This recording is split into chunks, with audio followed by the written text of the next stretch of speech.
حضرت عمر ابن عبدالعزیز رحمۃ اللہ علیہ ایک بہت بڑی ہستی گزری ہے۔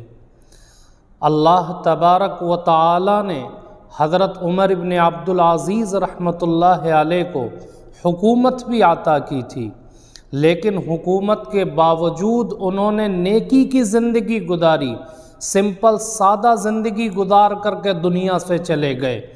حضرت عمر ابن عبدالعزیز رحمۃ اللہ علیہ کی جب وفات کا وقت قریب آیا تو ان کے ایک دوست پاس میں بیٹھے ہوئے تھے۔ انہوں نے کہا کہ عمر، تم نے اپنی اولاد کے ساتھ اچھا نہیں کیا۔ انہوں نے پوچھا کہ کیوں؟ کہا کہ آپ سے پہلے جو لوگ حکومت کر کے چلے گئے انہوں نے اپنی اولاد کے لیے بڑے بڑے پلاٹ چھوڑے، بڑی بڑی زمینیں چھوڑیں، بڑی بڑی جائیدادیں چھوڑیں، جس کا نتیجہ یہ ہے کہ ان کی اولاد آج عیش و آرام کی زندگی گزار رہی ہے۔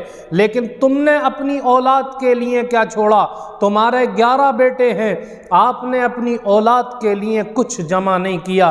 جب یہ بات سنی تو حضرت عمر ابن عبدالعزیز رحمۃ اللہ علیہ اٹھ کر کے بیٹھ گئے اور کہا کہ دیکھو، میں یہ بات مانتا ہوں کہ میں نے اپنی اولاد کے لیے زمین جائیدادیں نہیں چھوڑی، میں نے اپنی اولاد کے لیے پیسہ جمع نہیں کیا، لیکن میں نے ان کو نیکی کی زندگی کے اوپر چلایا، میں نے انہیں نیکوکار بنایا ہے۔ اور اللہ تبارک و تعالی نے قرآن کریم کے اندر اعلان فرما دیا وَهُوَ يَتَوَلَّى الصَّالِحِينَ کہ جو نیک ہوگا اللہ اس کا سرپرست بن جائے گا۔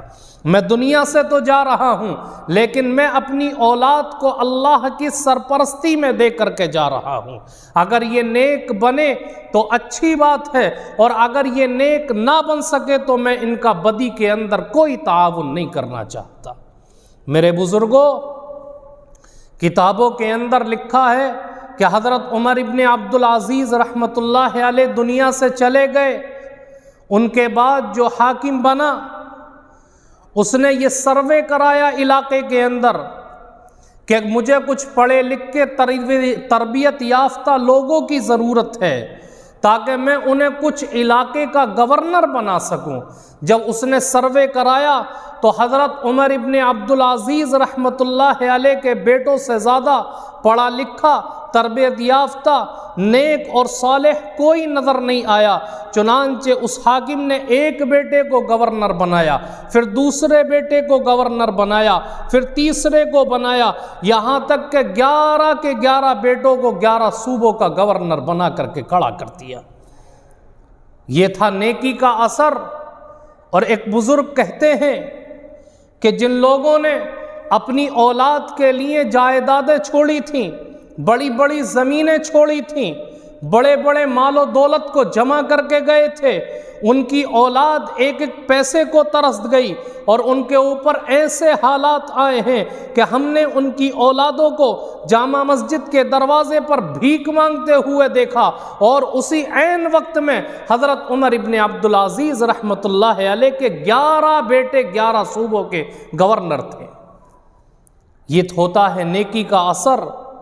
اس لیے انسان کو چاہیے کہ اپنی اولاد کو نیک بنانے کی کوشش کرے، اپنی اولاد کو قرآن و حدیث کے مطابق زندگی گزارنے کا گر سکھائے، اور اپنی اولاد کو ایسا بنائے کہ آدمی کے مرنے کے بعد بھی اس کی اولاد نیکی کے راستے پر چلے، تو اللہ تبارک و تعالی دنیا کے اندر ایسے راستے کھول دے گا جو انسان کی سمجھ کے باہر ہوں گے۔